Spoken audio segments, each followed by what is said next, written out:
All right, we have returned. Listen, thanks for making the time for us today. This is really good stuff. Let me ask you something.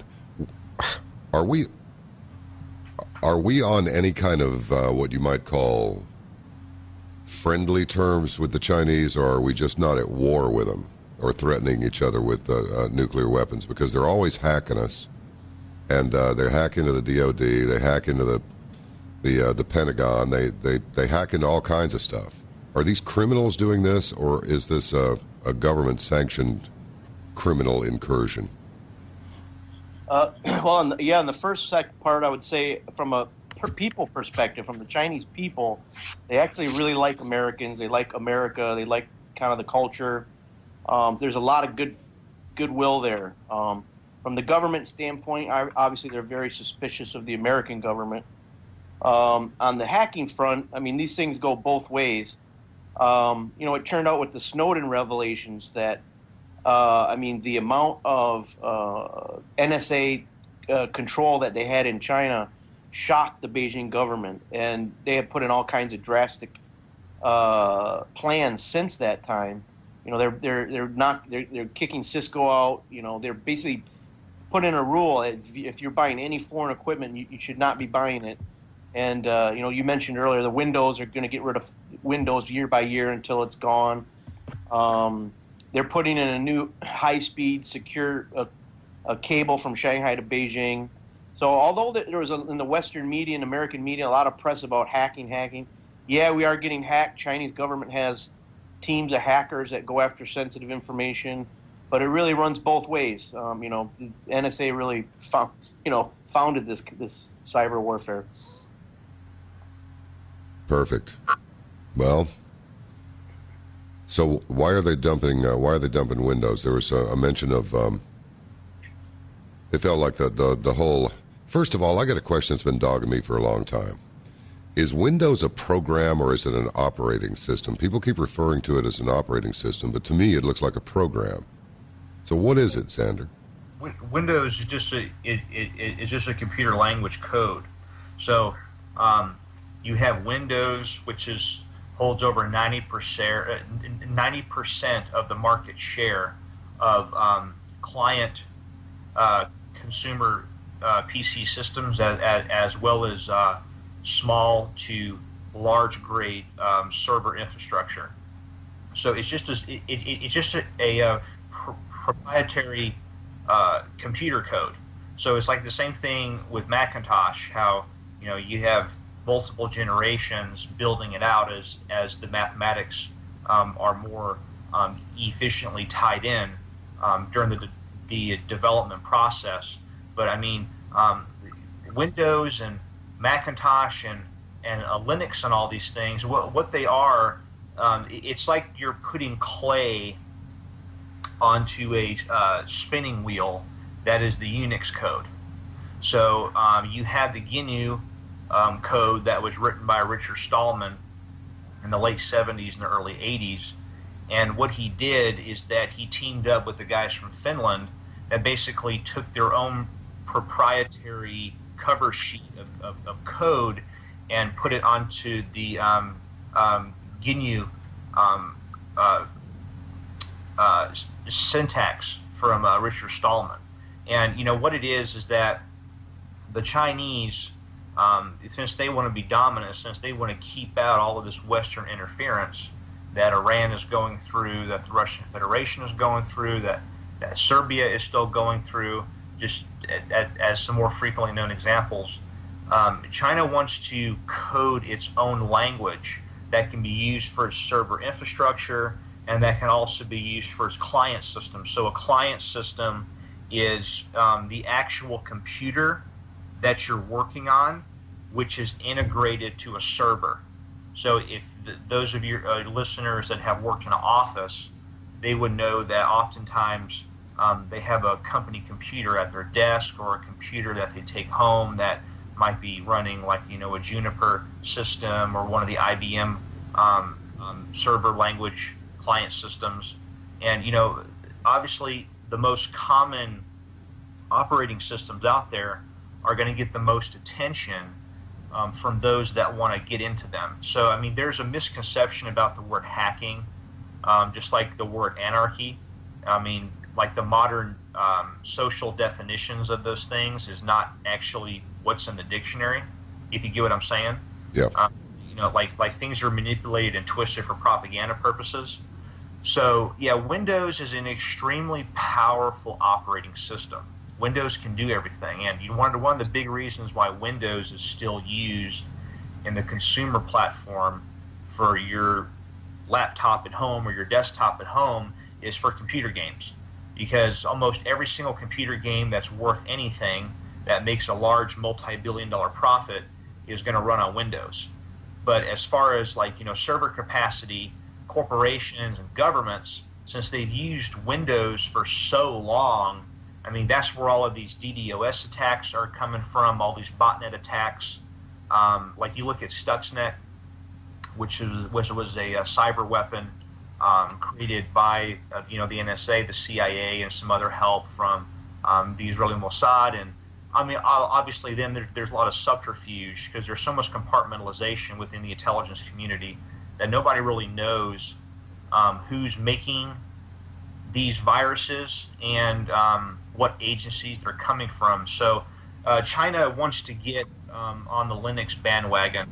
They want to get away from the dependency on Windows Server 2003, Windows Server 2008, Windows Server 2012, and a lot of other IBM cloud software codes for their servers. So, they want to make their own thing, but we talked about innovation, how they've not really had much innovation. But again, if their education drive continues to increase as art continues to go away, then, I mean, Dan talked about us working for them as a vassal kingdom as peasants once more. Well, that's going to come to fruition. That doesn't sound good. No, it's not good. It's all bad. It's all bad. I mean,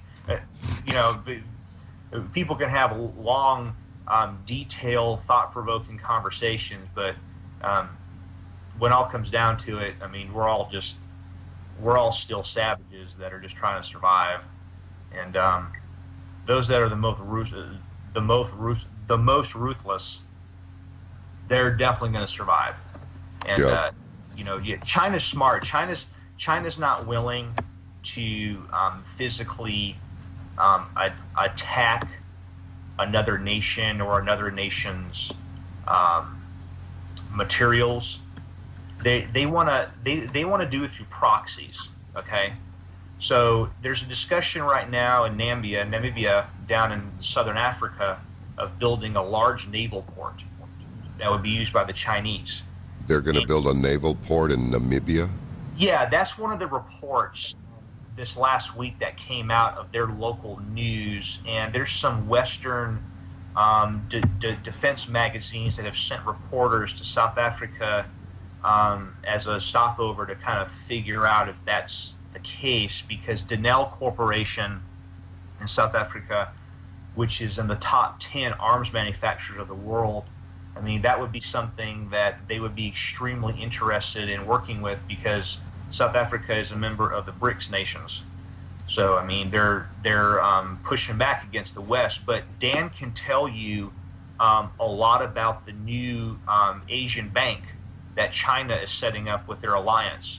And, I mean, that's going to obviously mold into the IT cyber discussion, because when you're transacting so many, trillions of current dollars, but soon to be yuan, right? They want to have secure networks and secure servers, and also physical infrastructure, undersea cables and satellites, and that's the big thing of the future, is that the whole space warfare thing is actually coming up sooner than we think it is. The Chinese are really watching the American and European university push for micro satellites that can be deployed from a single rocket with hundreds of payloads attached to them. And the Russian Space Agency, they've been launching a lot of those over the years. They've been sending up payloads of not just like 1 or 2 or 4 contracted satellites from other countries, but they're sending up micro satellites too. So this payload rocket will go into orbit, and it'll open up, and throughout its controlled fall around the orbit of the Earth, it's ejecting hundreds of these little tiny satellites that are actually like the diameter of a mouse pad. And that's something that China's looking at, because they can have the whole swarm effect for countermeasures of sending up thousands of microsatellites and jamming or physically impacting American and European and Russian satellites. Because don't forget that China sees Siberia as theirs, because going back to the time of the Mongols, when the Mongols conquered Russia, and obviously they're from Mongolia in that buffer zone between China and Siberia, according to Chinese cultural attitudes, they think that Siberia is theirs, going all the way back to the claims of the Great Khanate and the Golden Horde. And that's why Russia is so focused on building up their land forces. And they're not really giving China in their arms sales that much of the technology that the Western press says that they're doing. Russia's actually a lot more cautious with this technology transfer than the United States is now. I mean, yeah. So Dan he can expand upon that Asian bank thing that's setting up. Yeah. I have a note here that they've this Asian Infrastructure Bank, and so the U.S. is now pressuring South Korea, Australia, and other countries to avoid it. Yeah, the Asian Infrastructure Bank is really a challenge to the World Bank and the IMF. So the U.S. and Europe, over the decades since World War II, have really exerted a lot of power politics through the International Monetary Fund and the World Bank. So creating loans for countries and then getting them to fund a power. So, for example, a power plant funded with loans from the World Bank, and then those loans are written up by Goldman Sachs or somebody, and then the American companies go in and build the power plant. Well, what China's doing now is they realize, this institutional framework, if they want to be a major geopolitical power, they need to kind of copy this as well. So this new Asian bank is going to be funded with $150 billion and go around the world building infrastructure projects, where Chinese companies are going to get the construction contracts. Chinese banks will do the loans, and it's kind of a win-win for everybody, and it's going to create a lot more Chinese influence globally in all over Asia, Africa, and South America. Now then, the BRICS deal: Brazil, Russia, India, China, South Africa. If the Russians appear to be working with the Chinese in this in the financial arena, but I'm just wondering. I mean, isn't it in their best interest? Maybe, let's kind of leave Vlad out of it for a second.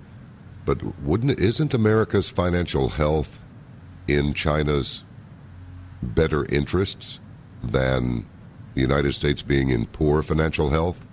Well, it is right now, but I mentioned how China's goal is to create a domestic consumer market, so it doesn't have to rely on exports alone.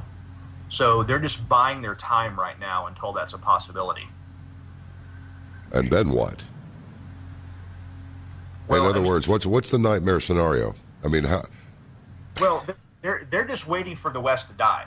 See, we're like a boxer that's getting very, very winded in like the 6th or 7th round, and our guard is starting to drop. So once your guard starts to drop, if your opponent is very fit and he has long endurance, he doesn't really have to hit you that much and waste his energy. He's just seeing you waste your energy by trying to hit him. But once your guard falls to the point to where there is no doubt whatsoever that you're going to land a knockout blow, that's what's going to happen. Because you got to understand that the Chinese culture, with their military philosophy, going back to the time of Sun Tzu, Sun Tzu wrote about finding a time and place of your choosing to engage your enemy, and you only engage your enemy with overwhelming force. You do not engage your enemy with under capability. because you're going to have that level of doubt, and there might be a military catastrophe, which is what happened when the Mongols invaded China. Because remember that the Mongols, according to the Chinese, they're some backwater barbarians. They were, Genghis Khan, whose name was Temujin, he was actually a slave as a boy to the Chinese, to these aristocrats. They let him go, but he spent all these years thinking about how he's going to enact revenge upon China, just like Vlad Dracula in Wallachia in Romania. He was a captive slave of the Ottoman Turks, and they let him go. And Vlad went back to Romania, and he cleaned house, and he declared war against the Turks. Or it's the same thing with Spartacus in the time of the Roman Republic. They took Spartacus as a slave.